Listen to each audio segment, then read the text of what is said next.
राज्य में जारी सियासी संकट पर कैबिनेट मंत्री और अमरावती जिले की पालक मंत्री यशोमती ठाकुर का कहना है कि ये सिर्फ एक राजनीतिक या सत्ता का संघर्ष नहीं बल्कि ये विचारों की संवैधानिक लड़ाई है। कांग्रेस उस लड़ाई को लड़ना जारी रखेगी। उन्होंने कहा कि कांग्रेस को इस बात की चिंता नहीं है कि सरकार रहेगी या जाएगी। कांग्रेस अन्याय के खिलाफ लढती रहेगी। महाविकास आघाडी सरकारवर संकट कोसळलेलं आहे हे तर तुम्ही सगळ्यांना दिसतच आहे। पण आम्ही काँग्रेस आणि राष्ट्रवादी आम्ही सन्मान्य मुख्यमंत्री उद्धव ठाकरे साहेबांच्या समोर आहे। कॉन्स्टिट्यूशनल फाईट या ठिकाणी आहे आणि बघूया समोर काय होतंय। भाजपमध्ये गेल्यानंतर हे आता शिवसेना जे फोडण्याचा कार्यक्रम यांनी लावलेला आहे ते भाजपमध्ये गेल्यानंतर काय अगदी पवित्र होणार आहेत का? मी तर 2-2, 3-3 वेळा तेच बोललेली आहे। हे भाजपाचा षडयंत्र आहे आणि या षडयंत्राला अख्ख्या देशामध्ये ते लोक असा षडयंत्र करतायत। खरं जनसामान्यांनी विचार करण्याची वेळ आलेली आहे की हे किती दिवस सहन करायचे। शिवसेना में पड़ी फूट के लिए ठाकुर ने भाजपा के षड्यंत्र को जिम्मेदार ठहराया है। उनके मुताबिक एकनाथ शिंदे को काफी अधिकार थे। वह विभाग जो मुख्यमंत्री खुद अपने पास रख सकते थे उसे उन्होंने शिंदे को दिया। मला असं वाटतं की एकनाथ शिंदेंना भरपूर अधिकार दिलेले होते। खूप मोठं खातं जे सन्मान्य मुख्यमंत्री स्वतःकडे ठेवू शकले होते असते ते खातं त्यांच्याकडे दिलेलं होतं आणि एक वेळा नाही 2-2, 3-3 वेळा त्या ठिकाणी त्यांना ते सगळे अधिकार दिलेले होते। त्या अधिकाराचा त्यांनी दुरुपयोग केलेला आहे ही वास्तविक। शिवसेना के बागी नेता एकनाथ शिंदे ने विधायकों की सुरक्षा को लेकर महाराष्ट्र सरकार को चिट्ठी लिखी और उन्होंने विधायकों की सुरक्षा बढ़ाने की मांग की है। एकनाथ शिंदे ने आरोप लगाया कि महाविकास आघाड़ी सरकार ने उनके परिवार और उनके साथ गुवाहाटी में डेरा डाले हुए हैं। अन्य विधायकों की सुरक्षा वापस ले ली गई है। हालांकि गृह मंत्री दिलीप वलसे पाटिल ने कहा कि किसी भी विधायक की सुरक्षा नहीं हटाई गई है। महाराष्ट्र में सियासी संकट के बीच शिवसेना के बागी विधायक एकनाथ शिंदे ने आरोप लगाया है कि उनके साथ शिवसेना के 38 विधायक और निर्दलीय विधायकों के परिवार की सुरक्षा खतरे में है। एकनाथ शिंदे ने शनिवार की सुबह ट्वीट कर कहा कि बागी विधायकों और उनके परिवार की सुरक्षा वापस ले ली गई है। एकनाथ शिंदे ने मुख्यमंत्री उद्धव ठाकरे, महाराष्ट्र के गृह मंत्री, डीजीपी महाराष्ट्र को पत्र लिखा है और कहा है कि विधायकों के परिवार के सदस्यों की सुरक्षा को दुर्भावनापूर्ण रूप से वापस लेना गलत है। शिंदे ने पत्र में लिखा, हम वर्तमान विधायक हैं, हालांकि हमारे आवास और साथ ही हमारे परिवार के सदस्यों को प्रोटोकॉल के अनुसार प्रदान की गई सुरक्षा को अवैध रूप से बदला लेने के लिए कार्य के रूप में वापस ले लिया गया है। ये कदम हमारे संकल्प को तोड़ने का एक और प्रयास है और एनसीपी व आईएनसी के गुंडों वाली एमवीए सरकार की मांगों को पूरा करने के लिए हमें मजबूर करना है। एकनाथ शिंदे ने ट्वीट कर एक बार फिर से मुख्यमंत्री उद्धव ठाकरे पर निशाना साधा है। बागी विधायक ने ये भी आरोप लगाया कि एमवीए गठबंधन के घटक दल अपने कार्यकर्ताओं को विधायकों के खिलाफ हिंसा का सहारा लेने के लिए उकसा रहे हैं। उन्होंने चेतावनी दी कि यदि विधायकों के परिवार के सदस्यों को कोई नुकसान होता है तो एनसीपी प्रमुख शरद पवार, मुख्यमंत्री उद्धव ठाकरे, महाराष्ट्र के मंत्री आदित्य ठाकरे और शिवसेना सांसद संजय राउत सहित महाविकास आघाड़ी की शीर्ष नेता जिम्मेदार होंगे। हालांकि महाराष्ट्र के गृह मंत्री दिलीप वलसे पाटिल और शिवसेना के मुख्य प्रवक्ता संजय राउत ने आरोपों से इनकार किया है। बागी नेता एकनाथ शिंदे गट द्वारा अपने गट को शिवसेना बालासाहेब ठाकरे गट नाम दिए जाने पर विधायक रवि राणा ने अपनी प्रतिक्रिया देते हुए कहा कि सच्चे शिवसैनिक शिंदे के साथ है। रवि राणा मुंबई में विरोधी पक्ष नेता देवेंद्र फडणवीस से मुलाकात करने पहुंचे थे। वहां से बाहर निकलने पर उन्होंने मीडिया से बात करते हुए अपनी प्रतिक्रिया दी। गटाला माझ्या शुभेच्छा आहे। बाहेर येऊन बोला ना सर, बाहेर येऊन बोला। रवीजी बाहेर आलो। गट आहे शिवसेना बालासाहेब गट हे नाव दिल्यामुळं खऱ्या अर्थानं खरे शिवसैनिक हे एकनाथ शिंदे सोबत आहे। अभिनंदन करतो। एकनाथ शिंदे के ट्वीट के बाद अमरावती की सांसद नवनीत राणा ने भी बागी विधायकों के परिवारों की सुरक्षा पर सवाल उठाए हैं। नवनीत राणा ने शिंदे गुट के विधायकों को केंद्र सरकार से सुरक्षा मुहैया कराए जाने की मांग की है। साथ ही उन्होंने राज्य में राष्ट्रपति शासन लगाने की भी मांग की है। खरे शिवसैनिक आहे, त्यांचे ऑफिस मध्ये जाऊन तोडफोड करता, गुंडे पाठवता उद्धव ठाकरेजी। मी तुम्हाला एक प्रश्न विचारते, आजपर्यंत एकही भाषण मला तुम्ही बाळासाहेबांचे तुम्ही दाखवून द्या. त्यांचे प्रत्येक भाषणामध्ये हेच आहे, जर ती वेळ आली की काँग्रेस सोबत जाऊन त्यांच्यासोबत जर मला सत्ता बांधायची असेल तर त्या दिवशी मी माझी शिवसेनाची दुकान बंद करन. त्यांच्या प्रत्येक वाक्य या लाईनवर होता. एकही भाषण तुम्ही दाखवून द्या की त्यांनी सांगितलं की मी जाऊन काँग्रेस सोबत सत्ता मध्ये बसन म्हणून. आज तुम्ही खुलेआम तुमच्या गुंडागर्दी जे 2.5 वर्षामध्ये आमच्यासोबत अन्याय केला, आमच्यावर अन्याय केला, हनुमान चालीसा वाचला म्हणून आम्हाला जेलामध्ये पाठवलं, देशद्रोह लावलं. आज तुम्ही सगळ्या आमदारांचे परिवाराला खुलेआम धमकी देवाला लावता की त्यांना मारून टाकू म्हणून. मी केंद्रीय मंत्री आमचे अमित शहाजींना मी विनंती करन की जेवढेही आमदार इथून त्या ओरिजिनल शिवसेनाचे गुटामध्ये म्हणजे एकनाथ शिंदेचे गुटांमध्ये गेलेले आहे, त्यांना सगळ्यांचे परिवाराला आपण सिक्युअर केलं पाहिजे. त्याच्यासाठी आपण आपली यंत्रणा केंद्राची वापराव आणि लवकरात लवकर आमची महाराष्ट्रामध्ये राष्ट्रपती शासन लाव, ज्या कारणाने हे गुंडेशाही उद्धव ठाकरेची लवकरात लवकर बंद झाली पाहिजे आणि आमची महाराष्ट्राची जनता हे उद्धव ठाकरेच्या गुंड्याकडनं सिक्युअर राहिली पाहिजे.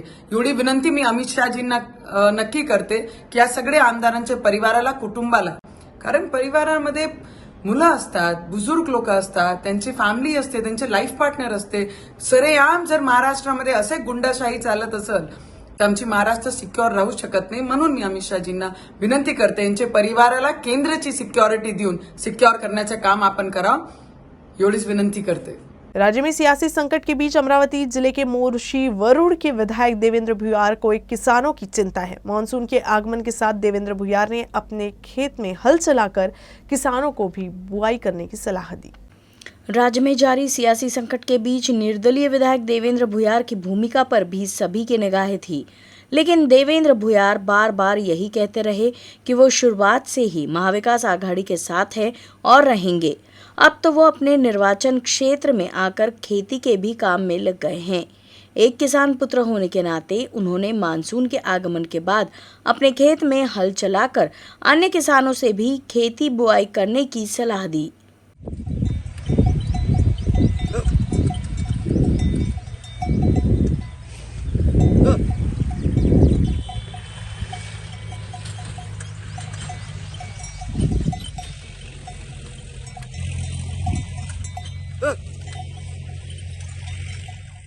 खरीप हंगाम चालू झालेला आहे आणि शेतकऱ्यांनी वरुणराजाच्या प्रतीक्षेनंतर पहिल्या दुसऱ्या पावसामध्ये आता सगळ्या शेतीच्या पेरण्या चालू केल्या आणि मुळात महाराष्ट्राची भूमी पवित्र भूमी आहे आणि सगळं ही काळी माती आम्हाला खाप्यासाठी देते आणि मग पहिले शेती, नंतर मग समाजकारण, नंतर राजकारण असं आमचा सामाजिक जीवनातली खऱ्या अर्थानं व्याख्या आहे. आणि करत असताना शेतीमध्ये राबणं हे फार गरजेचं आहे. आमच्या तरुण शेतकरी बांधवांना सुद्धा विनंती आहे का पहिली शेती फार महत्त्वाची. आम्ही सालानुसार ही पिढीचा शेतकरी असल्यामुळं सालाप्रमाणे आम्ही शेतीत राबतो आणि याही वर्षी भरभराटीचं पीक आमच्या शेतकऱ्याच्या घरामध्ये, दारामध्ये हो, याकरिता वरुणराजाला साक्षी ठेवून आम्ही शेतीची पेरणी करत आहोत. अमरावती जिले के चांदूर रेलवे नगर परिषद अंतर्गत मतदाता सूची में गड़बड़ी का आरोप लग रहा है. आम आदमी पार्टी के कार्यकर्ताओं ने इस संबंध में उपविभागीय अधिकारी से शिकायत कर मतदाता सूची में सुधार करने की मांग की. अमरावती जिले में चांदूर रेलवे नगर परिषद की सीमा के भीतर मतदाता सूची में गड़बड़ी पिछले कई दिनों से चर्चा का विषय बना हुआ है. हालांकि संबंधित विभाग की ओर से इस पर कोई ठोस कदम नहीं उठाया जा रहा है. आम आदमी पार्टी ने आरोप लगाया है कि नागरिक एक वार्ड में रहते हैं और मतदाता सूची में नाम दूसरे वार्ड में और परिवार के अन्य सदस्यों का नाम दूसरे वार्ड में है. आम आदमी पार्टी के चुनाव विभाग पर घोर लापरवाही का आरोप लगाया है और मांग की है कि प्रशासनिक स्तर पर इस मुद्दे को सुधारा जाए और उसके बाद ही चुनाव कराए जाए. चांदूर रेल्वे नगर परिषदेसाठी चांदूर रेल्वे नगर परिषद निवडणूक विभागाकडनं मतदार यादी प्रसिद्ध झालेली आहे. येत्या 26 तारखेपर्यंत त्याच्यावर आक्षेप घेण्याची सुद्धा तारीख त्यांनी दिलेली आहे. मात्र त्या मतदार यादीत जे प्रशासनानं तयार केलेली यादी आहे, इतका गोंधळ कसा राहू शकतो हे एक आश्चर्य आहे. प्रचंड घोळ या मतदार यादीत आहे. चांदूर रेल्वेतील जे रहिवासी लोक आहेत, एका व्यक्तीचं नाव 3 प्रभागामध्ये आहे आणि हे कसं काय झालं? जर ते सोयीनं मतदान करतील तर हे त्यांच्या जाणीवपूर्वक ठरलेल्या व्यक्तींनाच करणार. मला असं वाटते प्रशासनानं याच्यात लक्ष टाकून हा गोंधळ कुठेतरी संपवावा आणि ज्या प्रभागात जो राहतो त्याचं नाव त्याच प्रभागात असलं पाहिजे. काही राजकीय लोक आता आक्षेप घेतील, पण काहींनी जर जाणीवपूर्वक जर हे घडून आणलं असेल तर हे निवडणूक नुसतं तोंडापुरतंच होणं आहे असं मला वाटते. निवडणूक घेणे काही योग्य होत नाही. मतदार यादी ही दुरुस्त करावी आणि नंतरच निवडणुकीच्या समोर जावं असं माझं प्रशासनाला विनंती आहे. खरीदी हो या मनोरंजन, अमरावती वासियों को हर चीज के लिए अलग अलग जगहों पर भटकना पड़ता है, लेकिन अब लोगों की ये परेशानी खत्म होने जा रही है. शहर में बडनेरा रोड पर तापड़िया सिटी सेंटर खुल रहा है, जहां एक ही जगह शॉपिंग, एंटरटेनमेंट और हैपनिंग प्लेस सभी उपलब्ध है. तापड़िया सिटी सेंटर का उद्घाटन 24 लड़कियों के हाथों रिबन काटकर किया गया. खास बात यह है कि इन 24 लड़कियों का जन्मदिन भी 24 जून को ही है. अमरावती में उत्साही, प्रतिभाशाली और आशावादी समूह तापड़िया समूह के एमडी जुगल किशोर तापड़िया गृह निर्माण प्रकल्प, व्यापार केंद्र आदि के माध्यम से लोगों की जीवन शैली में बदलाव लाने का पूरा प्रयास कर रहे हैं. मुंबई, हैदराबाद, औरंगाबाद, कोल्हापुर, हिंगोली, अमरावती में उन्होंने 1 करोड़ स्क्वायर फुट में निर्माण कार्य करने का अनुभव है. तापड़िया ग्रुप की डायरेक्टर पद्मा तापड़िया ने उनके सांसारिक जीवन के साथ साथ उनके बिजनेस लाइफ में भी उनकी मदद की है. इसके अलावा तापड़िया ग्रुप के स्तंभ मधुर लड्ढा, सीए अनुपमा लड्ढा, अभिषेक तापड़िया, अजय जैन ने भी इस प्रोजेक्ट को पूरा करने में अपना पूरा योगदान दिया है.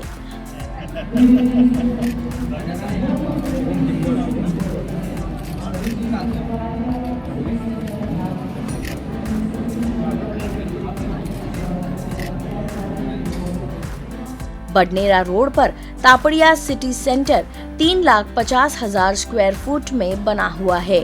टियर 3 आधारित ये मॉल पश्चिम विदर्भ का एकमात्र मॉल है. अब लोगों के लिए खुल गया है. लोकांमुळे हा मॉल सक्सेसफुल होणार आहे याची आम्हाला नक्की नक्की नक्की खात्री आहे. आपल्या सगळ्यांना उद्यापासून म्हणजे 25 जून 2022 शनिवार रोजी 11 वाजेपासून आपल्याला निमंत्रण आहे. आपण सगळे सहपरिवार, सहकुटुंब, मित्रमंडळींसोबत इथे या मॉलची शोभा वाढवा. या मॉलमध्ये खूप शॉपिंग करा, खूप खाणं पिणं करा. थोड्याच दिवसात मिराज सिनेमामध्ये श्रीराम बघा आणि आम्हाला जसा आतापर्यंत सपोर्ट करत आला आहात असंच पुढेही सपोर्ट करा.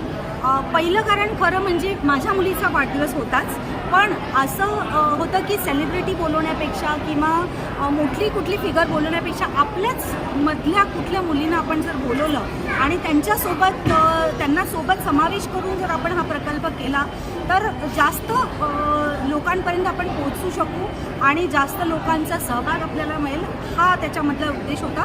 आणि डेफिनेटली मुलींबद्दल पप्पांनाही खूप जास्त हे आहे की मुलींना सपोर्ट केलं पाहिजे. मुलं तर होतातच पुढे, जातातच पुढे, पण मुली ज्या आहेत त्यांना आपण जिथपर्यंत सपोर्ट करू शकू ते आपल्याकडनं व्हायला पाहिजे असं त्यांना वाटतं. त्याच्यामध्ये प्रत्येक वर्गाच्या मुली होत्या, अनायाच्या फ्रेंड्ससुद्धा होत्या, अनायाच्या मैत्रिणी, स्कूलमेट्स आणि काही न्यूजपेपर ॲड बघून आलेल्या मुली होत्या.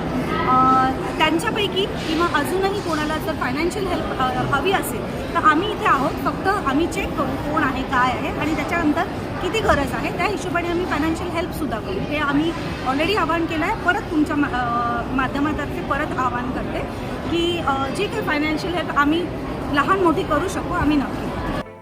इस 8 मंजिले मॉल में ग्राहक 75 से अधिक फैशन शोरूम, इलेक्ट्रॉनिक्स, जूते, खाद्य पदार्थ, घरेलू सामान, मनोरंजन आदि की खरीदारी का आनंद ले सकते हैं.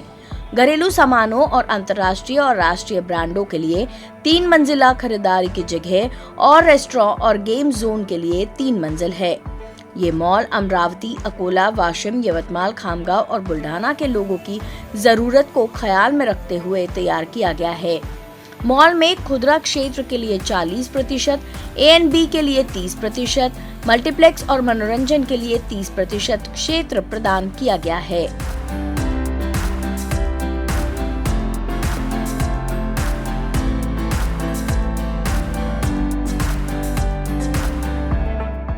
खूप सारे ब्रँड्स होते ज्यांना अमरावतीमध्ये यायचं होतं पण त्यांना जागा भेटत नव्हती. आता या मॉलमुळे काय होणार की सगळे ब्रँड जे आहे त्यांना एका बाजूला एक जागा भेटणार आणि सर्व दुकान चालू राहणार. त्याचा आनंद एकदम वेगळाच आहे. दुसरी बात ही आहे की हा मॉल 1300 लोकांचं एम्प्लॉयमेंट जनरेट करणार, तर ते अमरावतीसाठी खूप मोठं आहे. आणि आता इथे ब्रँड झाले आपल्या इथे, आणखी ब्रँड प्रोत्साहित होणार की बाकी लोक आहे तर आम्ही बी यायला पाहिजे. तर हे एक विशिष्ट आहे की आपण बाहेरचे जे लोक आहे आणि यामुळे अमरावतीमध्ये जे आपले छोटे छोटे तालुका आहे, गाव आहे, अकोला, वाशिम, बुलढाणा इथले सर्व लोक आपल्या इथं येणार, ते शॉपिंग करणार आणि ते जो पैसा जो बाकी लोक नागपूर किंवा मुंबईला जात होते ते आता अमरावतीला येणार. हे सगळी विशेषता आहे की आपल्या इथं आपलेच लोक राहतात. मला नागरिकांना हेच म्हणायचं आहे की आपण हे जे तापडिया सिटी सेंटर केलेलं आहे हे या अमरावतीच्या लोकांसाठीच केलेलं आहे आणि त्याला आनंद व्हायला पाहिजे आणि त्यांची एक लाईफ हॅपनिंग लाईफ म्हणजे असं व्हायला पाहिजे म्हणून हे मॉल आहे. या इथं शॉपिंग करा, जेवण करा, काय जे वाटेल ते करा. फक्त आमचं एकच म्हणणं आहे की एंजॉय करा. मनोरंजन के क्षेत्र में पहली बार मिराज सिनेमा 4 स्क्रीन मल्टीप्लेक्स ला रहा है. इसके अलावा खाने के शौकीनों के लिए 19 काउंटर फूड कोर्ट और 3 रेस्टोरेंट उपलब्ध है. अमरावती में स्टार्टअप और उद्यमियों के साथ काम करने की इच्छा व्यक्त करते हुए तापड़िया ग्रुप ने खाने के शौकीनों के लिए हैंगआउट 20 नाम से एक विशेष हॉल शुरू किया है. इसके अलावा स्थानीय विक्रेताओं के लिए 20 बाजार स्थापित किए गए हैं. अमरावती वासियों को IN जजीरा रेस्टोरेंट के साथ साझेदारी में फ्लेवर्स ऑफ अरेबिया नाम का एक नया ब्रांड उपलब्ध कराया जाएगा.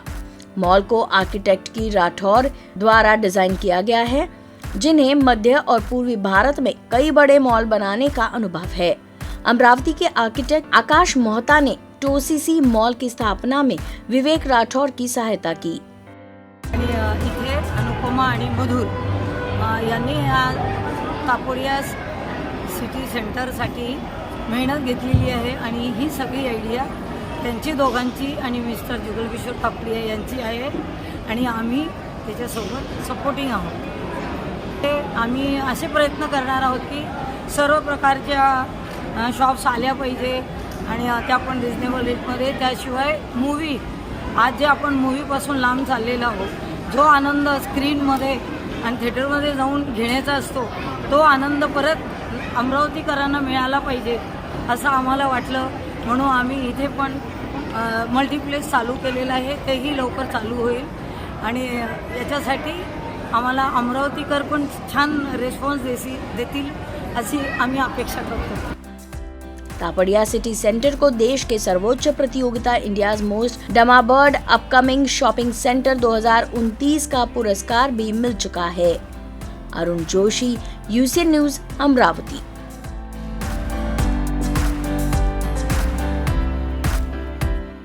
अमरावती जिले के मेलघाट में वन विभाग के संरक्षित समूह की एक दुर्बल पेंगोलिन का शिकार करने और उसका मांस खाने का चौंकाने वाला मामला सामने आया है. पुलिस ने इस मामले में 2 लोगों को गिरफ्तार किया है और आरोपियों की संख्या बढ़ने की भी उम्मीद है. मेलघाट के उपवन संरक्षक को फोन पर जानकारी मिली थी कि सुसुरदा वन अभयारण्य के सुसुरदा गांव में पेंगोलिन जैसे दुर्लभ जानवरों की शिकार की संभावना है. जब सुसुरदा गांव जाकर पूछताछ की गई तो पता चला कि सुसुरदा में रंगुलाल हीरा सेलुकर के घर के आसपास पेंगोलिन के होने की जानकारी मिली. उसके बाद गुप्त सूचना पर गांव में तलाशी ली गई. इस बीच आरोपी ने 3 लोगों के साथ मिलकर इस पेंगोलिन को मार डाला और पेंगोलिन को खेत में ले जाकर रिश्तेदारों के साथ पकाकर खा लिया. आरोपी के एक रिश्तेदार झंकालाल मुंशी कसडेकर के खेत के पास पत्थरों के नीचे एक प्लास्टिक की थैली में पेंगोलिन की खाल और पंजे रखे हुए थे. दोनों आरोपियों को दुर्लभ जानवरों के शिकार के आरोप में गिरफ्तार किया गया है. वन विभाग ने आरोपियों की संख्या बढ़ने की आशंका जताई है. कोर्ट ने दोनों को 27 जून तक के लिए हिरासत में भेज दिया है. सुसौदा परिषदेअंतर्गत खवल्या मांजर यांची शिकार याची गोपनीय माहिती मिळाली. त्यानंतर त्यामध्ये 2 आरोपी अरेस्ट केलेले आहेत. त्यांचा आपण FCR घेतलेला आहे सोमवारपर्यंत 27 तारखेपर्यंत आणि त्यामध्ये जे बाकीचे आरोपी इन्व्हॉल्व आहेत त्यांचं पण इन्व्हेस्टिगेशन सुरू आहे. अमरावती जिला अंतर्गत अंजनगांव सुरजी में रहने वाले लोग दूषित जल आपूर्ति से जूझ रहे हैं। इतना ही नहीं, नारू जैसे जंतु भी इस दूषित पानी के साथ आने से महामारी फैलने का खतरा बढ़ गया है। शहर से 8 किलोमीटर की दूरी पर स्थित शाहनूर बांध से अमरावती जिले के अंजनगांव सुरजी को पेयजल की आपूर्ति की जाती है। शहर में महाराष्ट्र जीवन प्राधिकरण द्वारा गंदे पानी की आपूर्ति की गई और अब पानी में नारू जैसे जंतु पाए गए हैं, इसीलिए बीमारी फैलने में देर नहीं लगेगी। फिल्टर प्लांट को सुचारू रूप से चलाने में लाखों रुपए प्रति माह का खर्च आता है, फिर भी पानी में कीटाणु पाए जाते हैं। लोगों का कहना है कि मामले को गंभीरता से लेते हुए प्रशासन के वरिष्ठ अधिकारियों को इस बारे में जानकारी देना चाहिए, नहीं तो कोरोना के बाद अब नागरिकों को दूसरी बीमारियों से जूझना पड़ेगा।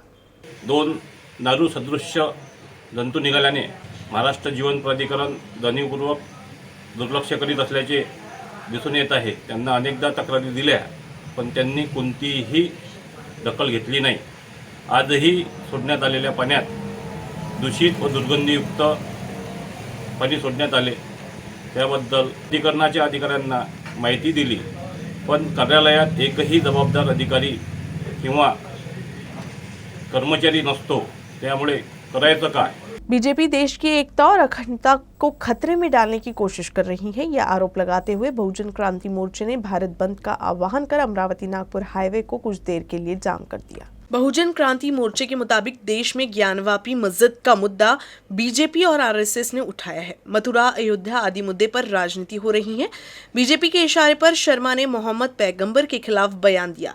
नतीजा ये हुआ कि देश का माहौल बिगड़ गया। इस दौरान ये भी आरोप लगाया गया कि बीजेपी सरकार हिंदू और मुस्लिम समुदाय के लोगों को एक दूसरे के खिलाफ भड़काने की कोशिश कर रही है। इस दौरान केंद्र सरकार के विरोध में नारे भी लगाए गए। राष्ट्रीय परिवर्तन मोर्चाचा अरे तुमचे आमचे नातं काय? जय जिजाऊ जय शिवराय. अरे तुमचे आमचे नातं काय? जय जिजाऊ जय शिवराय. अरे तुमचे आमचे नातं काय? जय जिजाऊ जय शिवराय. ये आजादी झूठी. दृढ़ इच्छा शक्ति, आत्मविश्वास और दुनिया से अलग कुछ नया करने की चाह हो तो कुछ भी असंभव नहीं है।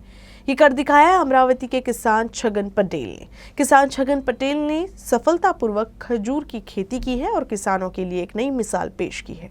मूल रूप से गुजरात राज्य के, लेकिन 35 साल पहले अमरावती में बसे छगन पटेल के पास कुल 18 एकड़ जमीन है और हर साल वो कई तरह की फसलें पैदा करते हैं। 5 साल पहले छगन पटेल ने अपने 2 एकड़ खेत में इसराइल के 12 किस्म के खजूरों की सफलतापूर्वक खेती की थी। इस साल भी पेड़ों में अच्छे फल लगने लगे हैं। पटेल 2 एकड़ खजूर की बिक्री से संतोषजनक आय अर्जित कर रहे हैं। छगन पटेल ने 5 साल पहले 2 एकड़ के खेत में 125 ताड़ के पेड़ लगाए थे। पटेल गुजरात से ताड़ के पौधे 3,500 रुपए प्रति पेड़ की दर से लाए। देखते देखते पेड़ बड़े हो गए। 5वें वर्ष के बाद खजूर लगने लगते हैं। प्रति पौधे में 40 से 50 किलो खजूर लगते हैं। जैसे जैसे पौधों की उम्र बढ़ती है, पेड़ में अधिक फल लगते हैं। पिछले साल पटेल ने 4 लाख रुपए कमाए थे।